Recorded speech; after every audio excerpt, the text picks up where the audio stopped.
नमस्कार दोस्तों, मैं नीतीश कुमार हिंदी मीडियम में आपका स्वागत करता हूं। आज के इस वीडियो से हम बहुपद की शुरुआत करने वाले हैं। यह क्लास 10वां का दूसरा टॉपिक है। तो चलिए शुरुआत करते हैं टॉपिक की।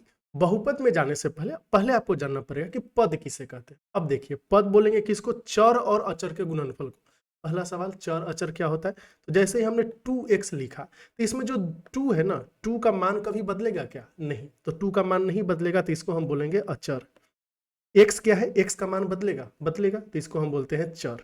तो जब भी चर अचर का गुणनफल हो तो उसको हम क्या बोलेंगे? कि पद बोलेंगे। जैसे क्या 3xy, ये पद होगा? बोले कि बिल्कुल पद होगा। क्यों? इसमें 3 क्या है आपका? a है आपका अचर, और x क्या हो गया? x भी चर हो गया, एंड y भी क्या हो गया? चर हो गया। तो ये बात समझ में आ गया। ऐसे ही 2x² y² ये भी हो सकता है। ये सब क्या हो जाएगा? आपका पद। अब एक बीजीय व्यंजक होता है। बीजीय व्यंजक क्या है? तो देखिए, इसमें एक या एक से ज्यादा पद होगा। अब एक से या एक से ज्यादा पद रखेंगे आपस में, तो कैसे जोड़ना पड़ेगा ना, मतलब दो तीन को कनेक्ट करना पड़ेगा। तो कैसे जोड़ेंगे? प्लस हो सकता है, माइनस हो सकता है, गुना हो सकता है, भाग हो सकता है। इन सारे जो अभिक्रियाएं हैं, संक्रियाएं हैं, इससे जब आप एक से ज्यादा पद को जोड़ेंगे तो जो बनेगा उसको बीजीय व्यंजक बोलेंगे। जैसे देखिए, हमने लिख दिया x जोड़ 2, क्या है? बीजीय व्यंजक है। यहाँ पे x क्या है? पद। 2 भी क्या हो गया? एक पद। अच्छा, इसमें कोई कुछ डाउट नहीं होना चाहिए कि 2 कैसे पद हो गया भैया? 2 में आपका चर और अचर का गुणनफल तो नहीं आ रहा है, तो ये बिल्कुल नहीं सोचेंगे। देखिए, 2 जो है ना, इसको आप 2x तो लिख ही सकते हैं ना, x का पावर 0 लिख सकते हैं। x का पावर 0 क्या होता है? 1। ये चीज आपको हमेशा ध्यान में रखना है। कोई चीज का पावर 0 जब लिखेंगे तो क्या आ जाएगा? 1। ध्यान रखना है, ये 0 का पावर 0 नहीं होना चाहिए। मतलब कोई ऐसा नहीं कि जो जो उसमें बोल देंगे 0 का 0, 0 का पावर 0 1 होगा, तो ये हो जाएगा गलत। क्यों? क्योंकि 0 का पावर 0 का कोई मान नहीं होता है। ये समझ गए? ऐसे ही मान लें कि हमने बोला कि 1/x जोड़ 2, क्या a बीजीय व्यंजक होगा? बोलेंगे कि बिल्कुल होगा। क्यों? 1/x ये भी पद है, 2 ये भी पद है, तो हो गया। फिर बताइए, √x प्लस 2y, क्या a आपका बीजीय व्यंजक होगा? बोले कि बिल्कुल होगा। क्यों? ये भी पद है और ये भी पद है, दो पद को हमने जोड़ दिया, घटा दिया, माइनस कर दिया, भागा दे दिया, कुछ भी कीजिए, उससे जो बनेगा उसको हम क्या बोलेंगे? बीजीय व्यंजक। तो अब तक पद किसे कहते हैं, बीजीय व्यंजक किसे कहते हैं, ये चीज आपको समझ में आ गया। इसके बाद हम चलेंगे कि बहुपद किसे बोलते हैं। तो देखिए, जैसे ही बहुपद पे जाएंगे आपको मिलेगा कि बहुपद कुछ और नहीं है, ये भी एक बीजीय व्यंजक है। और बोलेंगे किस टाइप का बीजीय व्यंजक? जिसमें जितने भी पद है ना, इसका घात क्या होना चाहिए? पूर्ण संख्या होना चाहिए। यहाँ पे हमें एक देखना है कि सबसे पहले पूर्ण संख्या क्या होता है। बहुत लोग यही भूल गया होगा, पूर्ण संख्या क्या होता है। तो देख लो भैया, पूर्ण संख्या 0, 1, 2, 3, 4, ये जो गिनती की संख्या है ना, प्रकृत संख्या, उसमें 0 को और अगर जोड़ देंगे तो बन जाएगा पूर्ण संख्या। तो ये बोलता है कि जब सब पद का घात पूर्ण संख्या होगा तो हम उसको क्या बोलेंगे? बहुपद बोलेंगे। ठीक है। अब देखिए, हम आपसे पूछेंगे कि 2x प्लस x² प्लस 5, क्या ये बहुपद होगा? तो बोलेंगे कि रुको, आपको हर एक पद देखना है। जैसे ये पद हो गया 2x में जो अचर है, जब भी हम घात की बात करेंगे तो अचर का घात देखना है। इस अचर x का घात कितना है? 1। क्या एक पूर्ण संख्या है? बोले कि हाँ पूर्ण संख्या है, तो चलो पास कर गया। दूसरा क्या है? x² में पावर क्या है? 2। 2 क्या पूर्ण संख्या है? बोले कि हाँ है, ये भी पास कर गया। 5 क्या है? 5 में देखिए, 5 को तो आप बोल सकते हैं कि ये जो 5 है ना, 5 × x का पावर 0 है। या फिर 5 को हम क्या बोल सकते हैं? ये आपका अचर है।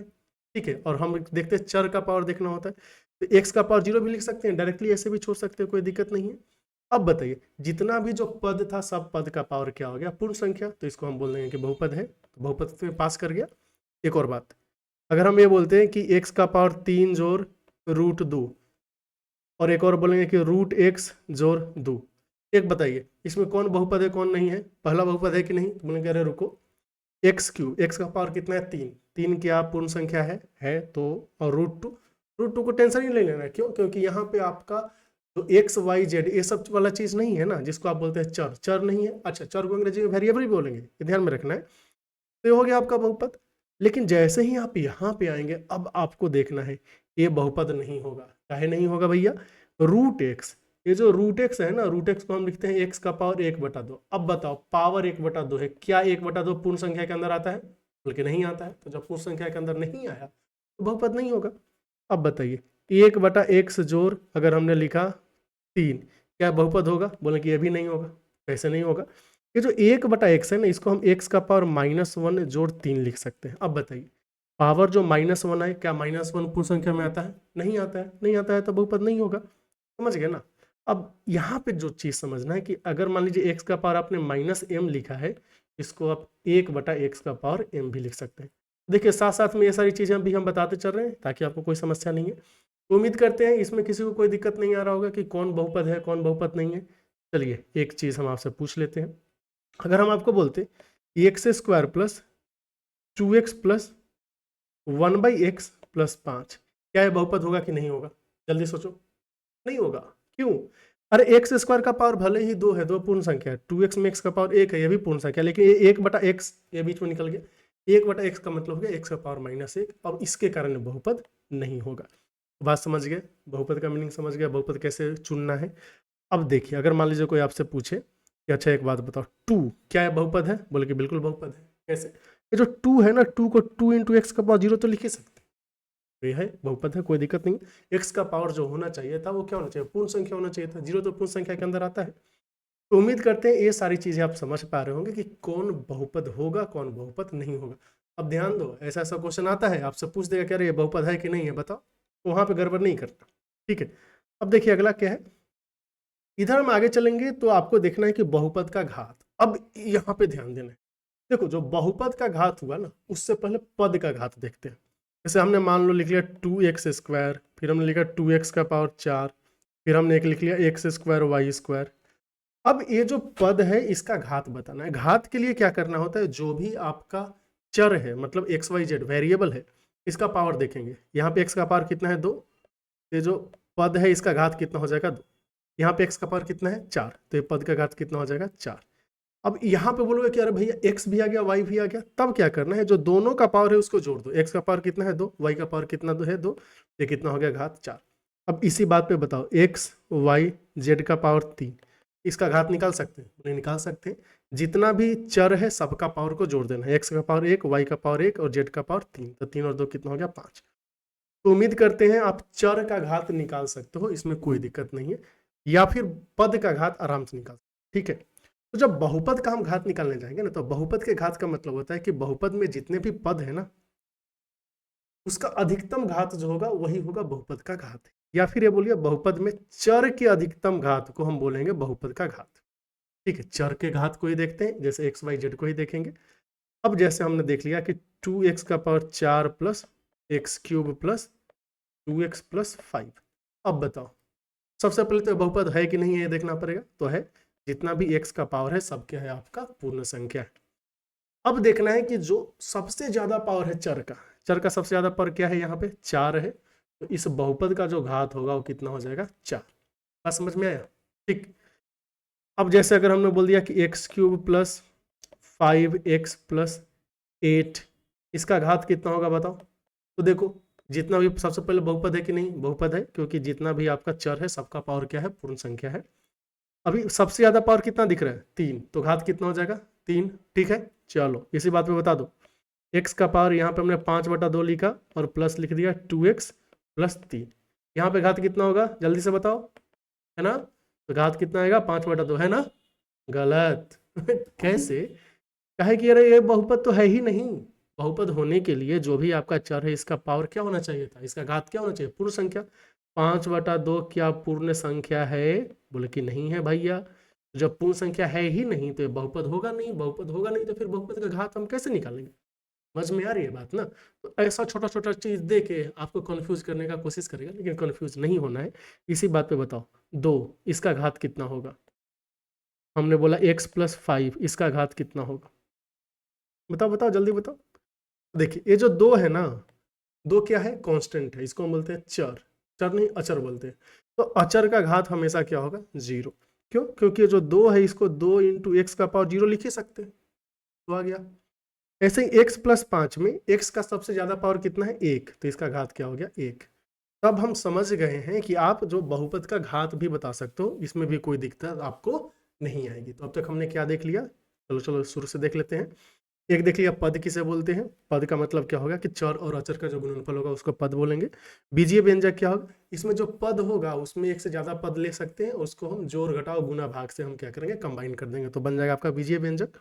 अब ऐसा बीजीय व्यंजक जिसमें जो चर है उसका घात अगर केवल पूर्ण संख्या है, पूर्ण संख्या का मतलब 0 1 2 3 4 5 ये सब करके निगेटिव नहीं आना चाहिए, ऋणात्मक नहीं आना चाहिए और ना ही बट्टा में आना चाहिए, मतलब 1/2 3/4 ये सब करके भी नहीं आना चाहिए, तो उसको हम क्या बोल देंगे, आपका बहुपद बोल देंगे। ठीक है, इसके बाद हमने देखा कि बहुपद का घात क्या होता है, तो बहुपद जो दिया हुआ है उसमें चर का जो सबसे ज्यादा पावर होगा उसको हम क्या बोलेंगे, बहुपद का घात। बस समझ में आ गई, चलिए ठीक। अब आगे देखते हैं। अब यहाँ पे देखिए, इधर जो आपने एग्जाम्पल देखा इसमें सब में एक ही टाइप का क्या था, चर था, मतलब एक्स है एक्स ही है, वाई होगा तो वाई ही होगा, वाई वाला नहीं दिखा है, मतलब जैसे मान लो हमने बोल दिया कि वाई का पावर 5 जोड़ 3y जोड़ 2y²। अब इसका घात कितना होगा बता दो भैया, तो घात कितना आ रहा है, 5 आ रहा है, क्योंकि सबसे ज़्यादा पावर कितना है, 5। लेकिन जैसे ही आगे चलेंगे तो कभी कभी आपको दिख सकता है कि अरे एक से ज़्यादा चर भी तो हो सकता है बहुपद में, बल्कि हो सकता है, तो पता कैसे चलेगा।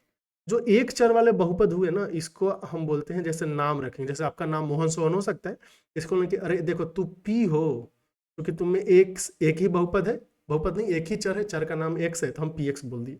इसको हम क्या बोल सकते हैं, जैसे जी और एक्स बोल सकते हैं। अब इसको हम देखिए यहाँ पे क्या है, वाई है, तो इसको पी एक्स नहीं बोलेंगे, इसको हम पी वाई बोल सकते हैं। पी क्यू आर एस कुछ भी रखो, बीच में क्या लिखेंगे, जो आपका चर है वही लिखेंगे। यहाँ पी एक्स लिखा क्योंकि एक्स चर था, यहाँ पे जी एक्स लिखा क्योंकि एक्स चर था, समझ गए ना। यहाँ पे हमने वाई लिखा पी वाई करके क्योंकि वाई चर था। अब मान लीजिए एक से ज्यादा चर आ गए, मान लेते हैं कि एक्स और वाई दो चर आ रहे हैं, तब हम लिख सकते हैं यहाँ पे पी एक्स भी लिख दिया, वाई भी लिख दिया। अब मतलब क्या हो गया कि दो चर हो सकता है, जैसे x² जोड़ xy जोड़ xy³ प्लस 5। अब बताओ क्या ये बहुपद है, बल्कि बहुपद है। कैसे, क्योंकि जो भी आपका चर दिख रहा है सबका पावर क्या है, आपका पूर्ण संख्या, कोई दिक्कत नहीं। अब अगर हम आपसे पूछे इसका घात कितना होगा, तो जैसा कि हम आपको बता चुके हैं कि जब एक से ज्यादा चर मल्टीप्लाई हो, गुना में हो, तो हम घात कैसे निकालते हैं, हाँ सबका जोड़ के। जैसे देखो पहले वाले का घात कितना है 2, इसका घात कितना होगा, 1 और 1 2 हो जाएगा, यहाँ पे 1 और 3 कितना हो जाएगा 4, तो सबसे ज्यादा घात कितना आ गया 4, इसका बोल देंगे कि बहुपद घात कितना है 4 है, समझ गए ना। अब ऐसे भी हो सकता है एक्स वाई जेड 3 वाला भी हो सकता है, ऐसा मत समझो कि एक ही वाला ही होगा, इसमें एक्स बोल दिया वाई बोल दिया, फिर हमने बोल दिया कि जेड x² हो गया, फिर हमने बोल दिया वाई जेड का पावर 4 हो गया। अब बताओ बहुपद है क्यों, क्योंकि जितना भी आपको चर दिख रहा है सबका पावर क्या है, आपका पूर्ण संख्या। अब इसका घात कितना होगा, तो घात के लिए एक एक पद जो है ना सबका देखो कि सबसे ज्यादा घात कितना है, ये पहले वाले का घात 1 है, इसका भी 1 है, 1 + 2 3 हो गया, 1 + 4 कितना हो गया 5, तो इस बहुपद का घात कितना हो जाएगा 5। ठीक है, यहां तो कोई दिक्कत नहीं है। तो एक से ज्यादा चर वाले बहुपद अगर आपको दे दे तो वहां पे भी आपको दिक्कत नहीं होगा, आप आराम से बता सकते हो कि किसका घात क्या है, कोई बहुपद है कि नहीं है। अब जैसे देखो हमने बोला कि एक्स है प्लस 1/y है प्लस z² है, क्या है बहुपद होगा, अरे नहीं होगा, क्यों, क्योंकि 1/y में y का पावर -1 आ रहा है ना, आपको पावर क्या होना चाहिए, पावर पूर्ण संख्या होना चाहिए, -1 पूर्ण संख्या तो है नहीं, इसलिए बहुपद नहीं होगा। ठीक, आगे चलते हैं। अब जो है ना बहुपद के प्रकार है। अच्छा, बहुपद के प्रकार से पहले एक और चीज देख लेते हैं कि जो बहुपद है उसका स्टैंडर्ड फॉर्म हम बोलते हैं, स्टैंडर्ड फॉर्म। ठीक है, अभी स्टैंडर्ड फॉर्म में क्या होगा ये देख लीजिए कि जो पावर है ना बहुपद का, जो घात है ना चर का, उसको आप घटते या बढ़ते क्रम में लिखिए। जैसे हम ऐसे लिखेंगे कि x² जोड़ 2x जोड़ 3, ये चलेगा, क्यों, क्योंकि यहाँ पे जो घात है वो घात घटते क्रम में है, ये चलेगा 1 जोड़ 2x जोड़ 5x का पावर 3, ये भी चलेगा क्योंकि यहाँ पे घात क्या है, बढ़ते क्रम में। इन दोनों को स्टैंडर्ड फॉर्म बोलेंगे, जरूरी नहीं है कि पहले वाले को बोलेंगे दूसरे वाले को नहीं, दोनों को बोलेंगे, या तो घात घटते क्रम में होना चाहिए या घात बढ़ते क्रम में। ये वाला चलेगा क्या, 2x जोड़ 1 जोड़ x का पावर 4, बोले कि नहीं चलेगा, क्यों नहीं चलेगा, क्योंकि देखो यहाँ पावर पहले घटा फिर बढ़ा, घटता बढ़ता नहीं चाहिए, या तो घटते रहे या बढ़ते रहे, तो इसको हम क्या बोलते हैं, स्टैंडर्ड फॉर्म। यहाँ तो कोई दिक्कत नहीं है, चलो आगे चलते हैं।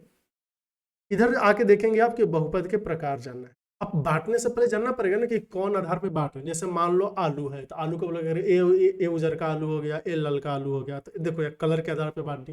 ये बोल सकते हैं अरे छोटा आलू है, ये थोड़ा बड़ा आलू है, ये बहुत बड़का बड़का आलू है, तो यहाँ पे आप आकार के आधार पे बांट दी। तो ऐसे ही जब बहुपद को हम बांटने जाएंगे तो आपको पता होना चाहिए कि किस आधार पे बांट रहे हैं। तो बहुपद को बांटने का दो आधार होता है, एक होता है घात के आधार पे और दूसरा होता है आपका पदों की संख्या के आधार पे, समझ रहे हैं ना। एक घात के आधार पे, दूसरा होगा पदों की संख्या के आधार पे। तो पहले हम घात के आधार पे देख लेते हैं। घात के आधार पे जो है सबसे पहला होगा अचर बहुपद। अचर बहुपद का घात क्या होता है? शून्य। ये जो इसको हम कांस्टेंट भी बोलते हैं, अचर बहुपद को आप बोल सकते हो कांस्टेंट, और बहुपद को अंग्रेजी में क्या बोलते हैं? पॉलिनोमियल। ठीक है, तो अगर बोलना हुआ तो कांस्टेंट पॉलिनोमियल बोल सकते हैं। अब अचर बहुपद का घात शून्य है तो क्या क्या उदाहरण हो सकता है? जैसे मान लीजिए आपने बोल दिया कि टू अचर बहुपद है। √3 है, बिल्कुल है। 5 होगा क्या? बिल्कुल होगा। -3 होगा। और जो कुछ अचर बहुपद है जैसे पाई, ये भी अचर बहुपद हो गया। अब जो पाई है ना, इसका अप्रोक्सीमेट वैल्यू जैसे कोई 22/7, कहीं कहीं आप देखेंगे 3.14। तो ध्यान दीजिए पाई भी क्या है? आपका अचर बहुपद है। तो अचर बहुपद का बात ध्यान में रहेगा। ऐसे अगर कोई बोले पाई का मान कितना होता है, देखिए पाई एक है अपरिमेय संख्या। अपरिमेय संख्या है तो इसको 22/7 3.14 नहीं लिख सकते। तो पाई को लिखने के लिए हम बोलते हैं कि कोई भी वृत्त ले लो, इसके परिधि में इसके व्यास से भाग दोगे ना, तो जो संख्या आएगा वही क्या होगा? पाई। समझ गए? अचर बहुपद मतलब घात 0। तो जितना भी कांस्टेंट चीज है उसको हम क्या बोलेंगे? अचर बहुपद। ध्यान देना है, इसमें हम 0 को शामिल नहीं करते। 0 के लिए एक अलग चीज है जिसको हम बोलते हैं शून्य बहुपद, उस पर हम बाद में आएंगे। अब रैखिक बहुपद किसको बोलेंगे? रैखिक बहुपद बोलेंगे जिसका घात 1 हो। इसका व्यापक रूप क्या हो सकता है? तो व्यापक रूप होगा ax जोड़ b। अब देखिए जैसे हमने बोला ax जोड़ b, आपके दिमाग में आ सकता है अच्छा ax जोड़ b का घात क्या हमेशा 1 होगा? एक बात बताओ, घात 1 होने के लिए x के साथ जो आपने गुना किया है इसको जीरो नहीं होना पड़ेगा ना। अगर ये 0 हो गया तो घात 0 होगा ही नहीं। तो हम बोलेंगे इसका व्यापक रूप x जोड़ b होगा, इसमें कोई बात नहीं है, लेकिन a का वैल्यू 0 नहीं होना चाहिए, a शून्येतर होना चाहिए। ठीक है, उदाहरण के तौर पे आप बोल सकते हो कि जैसे हमने लिखा 3x जोड़ 2, ये रैखिक बहुपद है। क्यों? क्योंकि इसका घात कितना हो गया? 1। ऐसे हमने बोला x + 5, क्या ये घात 1 है? बोले कि बिल्कुल घात 1 है, तो ये रैखिक बहुपद होगा। लेकिन अगर कोई बोले कि क्या x² रैखिक बहुपद है? x² जो 2 मान लेते हैं, बोले कि नहीं। क्यों? क्योंकि इसका जो घात है ना दोस्त, घात आ गया है 2। घात हमें एक ही चाहिए, घात 1 होगा, उसको हम रैखिक बहुपद बोलेंगे। समझ गए? केवल x लिखेंगे ये रैखिक बहुपद होगा? बिल्कुल होगा। ध्यान दीजिए यहाँ पे जो हम बहुपद पढ़ रहे हैं, बहुपद क्या होगा? एक चर वाले बहुपद होगा, तो सब में एक ही चर होगा। एक से ज्यादा चर मतलब आप x और y इन दोनों को लेके हम बात नहीं करेंगे। हालांकि उन दोनों को लेके भी बोला जा सकता है, जैसे x जोड़ y, क्या रैखिक बहुपद होगा? होगा, क्योंकि यहाँ एक से ज्यादा चर है, ये भी रैखिक बहुपद होगा। क्यों? क्योंकि इसका घात कितना है? 1। लेकिन हमें ये सब नहीं जानना है, तो इस पे हम ध्यान नहीं देंगे। अगला देखिए। अब जैसे हमने देख लिया कि घात 0 वाला होगा तो उसको हम बोलेंगे कांस्टेंट पॉलिनोमियल अचर बहुपद। 1 होगा इसको बोलेंगे रैखिक बहुपद। वैसे ही जिसका घात 2 हो गया ना, इसको हम क्या बोलेंगे? द्विघात बहुपद। अंग्रेजी में इसको हम क्वाड्रेटिक पॉलिनोमियल बोलते हैं। तो इसका व्यापक रूप क्या होगा? अब घात 2 दिखाना है तो 1 घात 2 होगा, 2 से 1 कम क्या होगा? 1 होगा, 1 से 1 कम क्या होगा? 0। लेकिन ये घात 2 कब होगा? जब x² को जिससे आपने गुना किया है वो 0 नहीं होना चाहिए। मतलब ये जो a है इसका वैल्यू 0 नहीं होना चाहिए। अब व्यापक रूप का मतलब ये होता है कि जब भी आप द्विघात बहुपद लिखने जाएंगे तो इसमें ज्यादा से ज्यादा 3 पद हो सकते हैं, इससे ज्यादा नहीं हो सकते। ध्यान दें, यहाँ पे हम बात कर रहे हैं एक चर वाले बहुपद की। ठीक, अब जैसे देखो कोई बोलेगा कि x² + 3x + 5, क्या ये क्वाड्रेटिक है? क्या द्विघात बहुपद है? क्योंकि घात 2 है। केवल हम x² जो 5x लिखते ये चलता? बिल्कुल चलता। केवल x² लिखते चलता है। ये तीनों का तीनों जो है इसका घात कितना है? 2 है। घात 2 है तो ये आपका द्विघात हो जाएगा। लेकिन अगर कोई बोले कि हम केवल 2x जोड़ 8 लिखेंगे, क्या ये द्विघात है? बोले कि नहीं, इसका जो घात है दोस्त, घात 1 है ना, तो ये आपका रैखिक होगा, रैखिक होगा, ना कि ये द्विघात होगा। तो यहाँ तक बात समझ में आ गई। तो द्विघात होने के लिए x² के साथ जो गुना किया है वो 0 नहीं होना चाहिए। ये बोलेंगे कि x² दिखना चाहिए और x² सबसे ज्यादा पावर होना चाहिए। कोई ये बोलेगा कि अच्छा बताओ x² जोड़ 3x³ जोड़ 5x + 4 क्या द्विघात बहुपद है? बोले कि ये भी द्विघात बहुपद नहीं है। क्यों? क्योंकि इस बहुपद का घात कितना हो गया? 3। हम आपको क्या बताएं कि बहुपद में जो चर है, चर का जो सबसे ज्यादा पावर होगा उसी को हम क्या बोलते हैं? घात। यहाँ पे घात कितना है? 3। तो ये द्विघात बहुपद नहीं होगा, इसको हम बोलते हैं त्रिघात बहुपद, जो कुछ देर में आप देखेंगे। त्रिघात, तो समझ गए ना द्विघात होने के लिए क्या चाहिए? एक तो पावर 2 होना चाहिए और 2 सबसे ज़्यादा पावर होना चाहिए, या फिर बहुपद का पावर कितना होना चाहिए, 2 होना चाहिए, बहुपद का घात 2 होना चाहिए। तो द्विघात बहुपद के बाद एक है त्रिघात बहुपद। त्रिघात बहुपद जाहिर सी बात है, इसका घात कितना होगा, 3 है। इसका जो व्यापक रूप है वो क्या होगा, सबसे पहले पावर क्या आएगा, 3, इसके बाद क्या आएगा, 2, इसके बाद क्या आएगा, 1, इसके बाद क्या आएगा, कांस्टेंट, और फिर एक्स क्यू से जो हमने गुना किया है वो 0 नहीं होना चाहिए, वो 0 हो गया तो फिर घात 3 बचेगा ही नहीं। उदाहरण के तौर पे आप बोल सकते हो एक्स क्यू जोड़ 5x square plus 4x plus 2, ये भी चलेगा।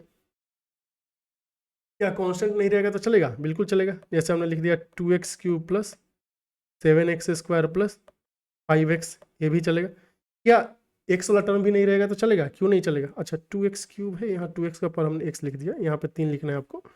जैसे हमने 8x क्यूब लिख लिया प्लस 7x स्क्वायर लिख लिया, ये भी चलेगा। क्या केवल x क्यूब रहने से चलेगा, ये भी चलेगा। तो ये सब जो है आपका क्या है, त्रिघात बहुपद। तो उम्मीद करते हैं यहाँ तक आपको कोई दिक्कत नहीं आ रहा होगा, अगर आए तो जरूर बता देना। अब अगला देखेंगे। अच्छा अगला है बहुपद का व्यापक रूप। अब देखिए बहुपद, आप बोलोगे कि ऐसे कितना करते रहोगे, मतलब कि आप द्विघात, त्रिघात, फिर 4 घात, 5 घात, ऐसे ऐसे करके चलता रहेगा। इन सबको एक साथ मिला के हम बोल देते हैं व्यापक रूप। व्यापक रूप में क्या होगा, हम बोलेंगे देखो a है 0 और x का पावर ले लिया हमने n, फिर बोलेंगे a है 1, x का पावर हमने ले लिया n-1, फिर हम बोलेंगे a 2 है, x का पावर क्या हमने ले लिया n-2, और ऐसे कर करके चलेगा। लास्ट में क्या हो जाएगा, an। अब मान लेते हैं कि ये क्या है, आपका बहुपद है। अगर ये बहुपद है तो जितना भी घात है सब क्या होना चाहिए, पूर्ण संख्या होना चाहिए। मतलब ये जो n है ये क्या होना चाहिए, ये होना चाहिए पूर्ण संख्या, ठीक है। या फिर ये बोल सकते हो, ये अगर ये बहुपद है तो ये बोलने की जरूरत नहीं है कि ये सब पूर्ण संख्या है।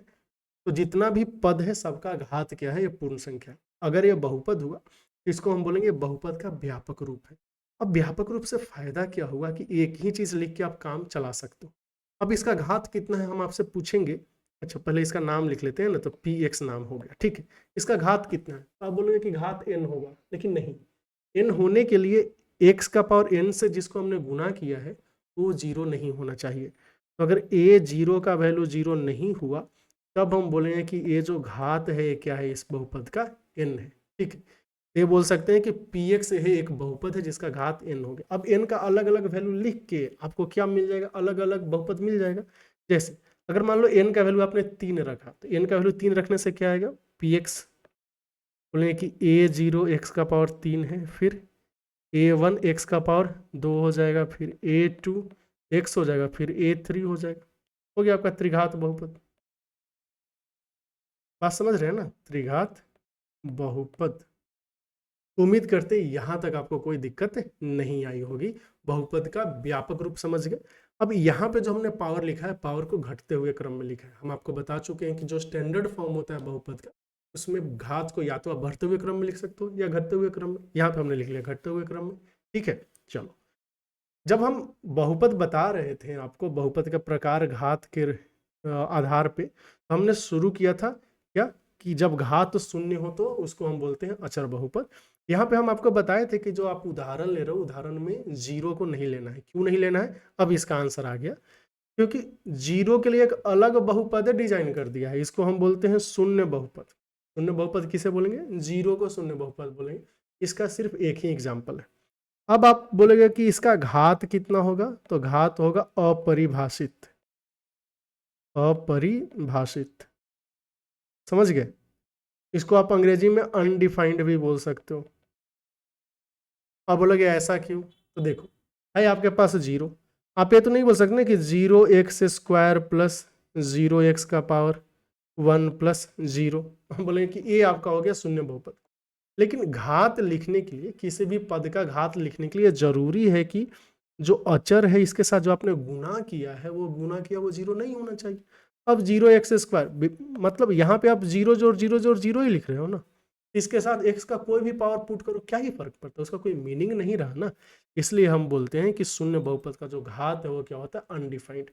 और ये बहुत ध्यान से देने वाली बात है, क्वेश्चन में आपसे पूछ सकता है कि शून्य बहुपद का घात क्या होगा, या फिर उदाहरण में ये दे सकता है कि 0 क्या है, 0 एक अचर बहुपद है या फिर शून्य बहुपद है। अब जब वो मतलब ऐसे ही ये याद नहीं रहेगा शून्य बहुपद, आप अचर में टिक कर दोगे गलत हो जाएगा। जीरो शून्य बहुपद है, स्पेशल एकदम शून्य बहुपद स्पेशल जीरो के लिए डिफाइन हुआ है। तो यहाँ तक सब चीज समझ में आ गया होगा कि द्विघात बहुपद क्या है, मतलब बहुपद को जब हम घात के आधार पर बांटेंगे तो क्या होगा। अब जो है आपके दिमाग में चल रहा होगा कि चलो घात के आधार पे तो हो गया, हमने तो बताया था कि संख्या के आधार पे भी बहुपद को बांट सकते हैं, तो संख्या के आधार पे बहुपद को कैसे बांटेंगे ये जानने के लिए अगला क्लास देखिए। फिर मिलते हैं अगले वीडियो में, तब तक के लिए आपका बहुत बहुत धन्यवाद। चैनल के साथ बने रहे, अगर फायदा पहुंचा तो वीडियो को लाइक सब्सक्राइब जरूर करें।